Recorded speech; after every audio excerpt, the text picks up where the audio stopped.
weekends are a bit like several-hour days put into one for our sport-loving fans. Several top matches, top-level competitions, various sporting disciplines that have been spread across. It can get a bit confusing, but no more because of our new show, Warm Up. What would you do with over £200,000? You can't imagine, right? That is what your favorite footballer, Cristiano Ronaldo, earns per week. Now, let me show you this.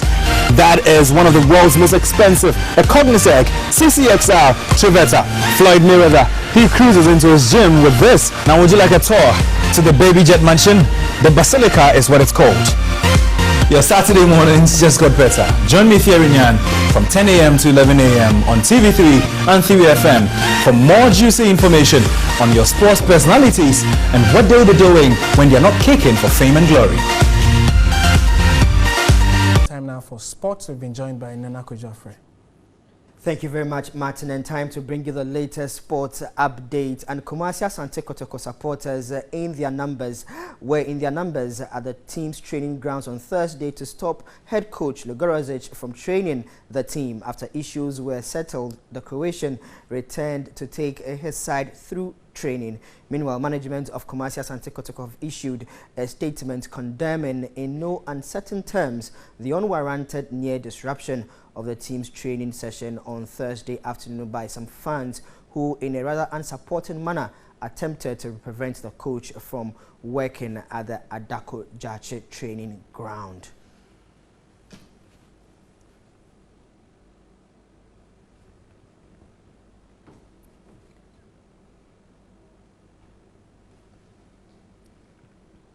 New CAF President Ahmed says the new administration is reviewing the controversial 12-year television deal handed by the Hayatu administration to Langade.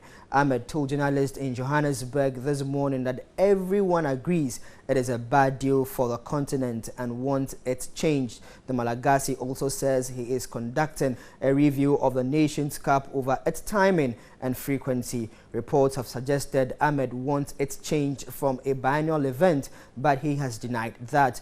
Meanwhile, the South African group COSAFA say they will push for Africa's 9 World Cup slots to be distributed on a regional basis. West Africa and North Africa have traditionally dominated World Cup places from Africa, but buoyed by the presence of their man in the CAF chair, COSAFA wants it to be allocated on a regional basis.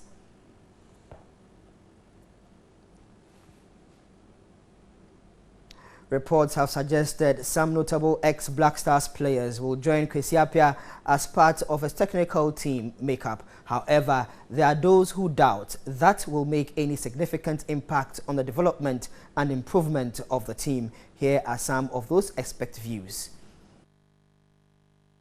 There is a clarion call for ex-players to dominate Kwesi Appiah's coaching staff, and he himself seems to buy into that, with the suggestion that he wants to work with Stephen Appiah, Richard Kirsten, and Ibrahim Tanko. But exactly what benefit do these ex-players bring to a national team? Ex-international Tony Buffo says a lot, but argues that just being an ex-player is not enough. Sports journalist Godfred Akoto-Boafo, who has covered the team at last 6 tournaments, says Appiah must use skill set, not reputation and previous service to nation, to pick his backroom staff, and says he has doubts about some of the names and roles being offered them.